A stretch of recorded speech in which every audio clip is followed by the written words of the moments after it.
Okay, let's be real. You've probably heard that Mandarin is like one of the hardest languages on the planet, right? You hear about tones, thousands of characters, and it just sounds impossible. But what if I told you there's a roadmap, a clear, step-by-step plan to take you from knowing absolutely nothing to being fluent? Well, that's exactly what we're going to dive into. Let's demystify this whole journey. So, here's our game plan. First, we're going to tackle that impossible myth head-on. Then we'll get into building your foundation, climb through the beginner to advanced stages, and finally, talk about how you can literally start your journey right now. All right, first up, let's bust this myth. The idea that Mandarin is just too hard, well, that's probably the biggest thing stopping people. But trust me, it's not what it seems. So, I want you to really think about this for a second. Does learning Mandarin feel impossible to you? I mean, with all the talk about tones and characters, it's easy to think of it as this unclimbable mountain. And you know what? A lot of people feel that exact same way. But check this out. What if I told you that Chinese is not as difficult as you think? They just wanted to scare you. I love that. It kind of flips the whole thing on its head, right? It suggests maybe the biggest hurdle isn't the language itself, but the fear. And with the right plan, that fear just melts away. And that's where this structured path comes in. We're going to use the HSK system as our guide. If you don't know, HSK is basically the official proficiency test for Mandarin. And this plan, this roadmap, is designed to take you through all 6 levels, from HSK 1 all the way to HSK 6, in about 20 months. A clear timeline, no guesswork. Okay, so where do we start? We start with the most important part of any building, the foundation. Seriously, what you do in your very first month is going to set you up for success for the entire journey. So that first month is all about groundwork. Week 1, your only job is to master the sound system, the pinyin and the tones. That's it. Then for the rest of the month, you're going to focus on the building blocks of the actual characters. Super focused, super simple. And this is a super important distinction to get right away. You've got Hanzi, which are the Chinese characters you see, but then you've got Pinyin. Think of Pinyin as your secret weapon. It uses the same alphabet we use in English to show you exactly how to pronounce the Mandarin sounds. It's your first and most essential tool. Now for the real game changer, radicals. These are the heart of Chinese characters. You can think of them like Lego bricks. Instead of trying to memorize thousands of unique random shapes, you just learn the 55 most common bricks first. Then you realize that all the complex characters are just different combinations of these same pieces. It's a way smarter approach. All right, foundation's built. Now it's time to start the climb through the beginner levels. And honestly, the magic word for this whole phase is routine.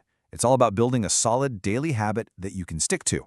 And that first goal, that first peak you're aiming for? HSK Level 1. It only requires you to know 150 words. That's it. I mean, think about it. That is so manageable. It makes that first step feel less like a giant leap and more like, well, a step. So how do you get there? You follow a blueprint every single day. Here's what it looks like. You spend about half an hour learning 10 new characters. You drill those with flashcards. You practice listening to them and saying them out loud. And you learn just one new grammar point. Simple, structured, and boy, is it effective. So, just to break it down again, think of your daily study having these 4 pillars. You're not just memorizing stuff. You're actively training every part of you for this language. Your hand to write, your mind to review, your ear to listen, and your mouth to speak. It's this whole system approach that really builds unstoppable momentum. Now, you're going to need some tools for this, right? The key is not to get overwhelmed. Just stick to a few solid resources. The HSK Standard course books are your Bible. Pair them with the YouTube lessons that go with them.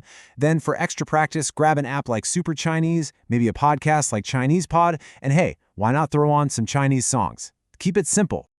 Okay, this is where things get really fun. We're at HSK 4, and this is a massive turning point. You're going to start moving away from just textbooks and start diving into the real world, media that's actually made for native speakers. And the goal for this stage? It's a big one. We're talking about being able to have a fluent conversation about all sorts of different things.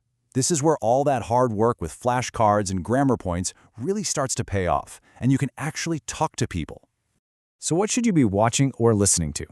Well, forget the boring stuff. Try a fun reality show like Dad, Where Are We Going? Because the conversation is so natural.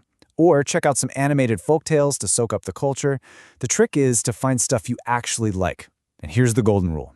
Always, always have the Chinese subtitles on. It connects what you're hearing to what you've learned.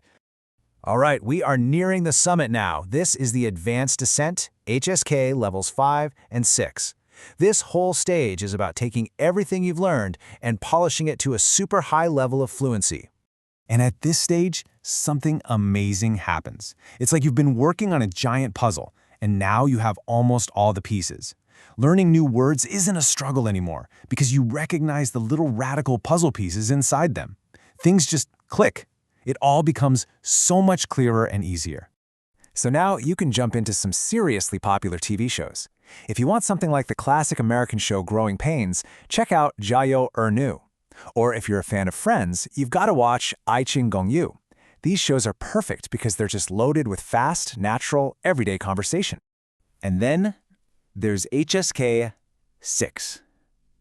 This is it, peak fluency. The goal here is basically total immersion. You're consuming the exact same stuff that native speakers are watching, reading, and listening to, and you're doing it comfortably.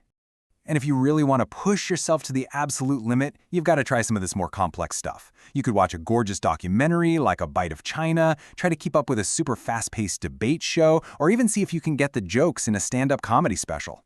This is the final boss level for sure. So there you have it, the entire roadmap, from day one all the way to fluency. Let's wrap this up with the most important takeaway of all. And it's this: go slow and steady to win the race. Seriously, this isn't a sprint, it's a marathon. The secret isn't about being a genius or cramming for hours. It's just about consistency. It's about showing up, doing the work, and trusting that slow and steady will absolutely get you there. Look, this whole 20-month journey, this whole grand plan, it all starts with one tiny step. Learning one sound, writing one character, saying one word. The entire map is laid out right in front of you. So the only real question left is, what are you waiting for?